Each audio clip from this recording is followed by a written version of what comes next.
दिया भैया के स्विच ऑफ हो जाला सोनिया से दिया भैया के स्विच ऑफ हो जाला। सुनो ये सखी तू सैया के बतिया शादी भइले पर हिलल नहीं खटिया। सुनो ये सखी तू सैया के बतिया शादी भइले पर हिलल नहीं खटिया।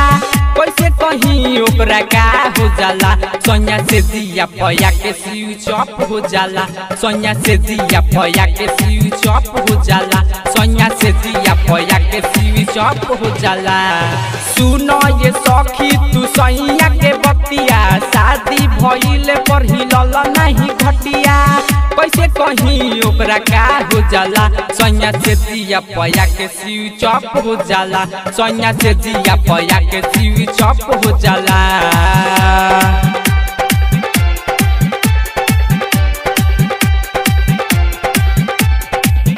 स्विच ऑफ हो जाला सोनिया से दिया भैया के स्विच ऑफ हो जाला।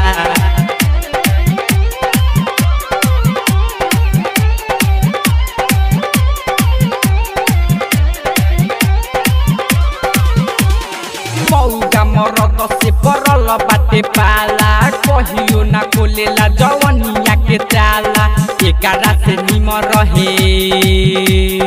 एकारा से निम रहे नैहर के यार हो रात भर में 4 हाली करत रहे प्यार हो।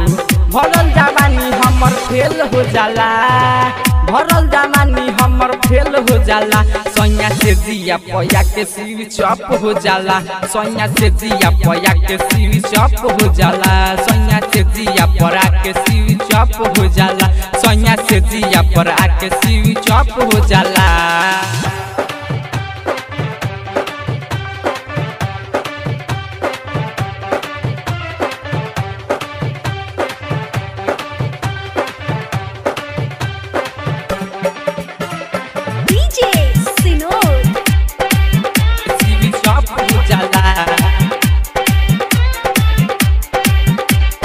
से दिया भैया के स्विच ऑफ हो जाला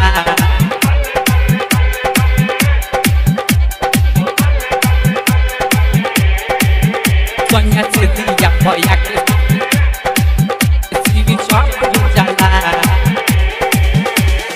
राइटर अर्जुन आशिक हौवे बड़का मरद विवेक अनिस रूपेश देवे नाही दरद मुन्ना ये सिक बहुना करे हमके कमी हमारा जवानी के उड़ा देला नमी।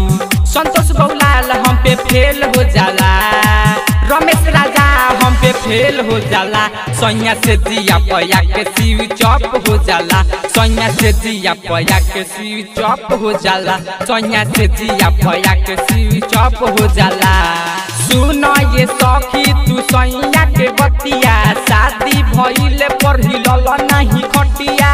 कैसे कहीं ओकरा का हो जाला सोनिया से दिया भैया के स्विच ऑफ हो जाला सोनिया से दिया भैया के स्विच ऑफ हो जाला सोनिया से दिया भैया के स्विच ऑफ हो जाला सोनिया से दिया भैया के स्विच ऑफ हो जाला।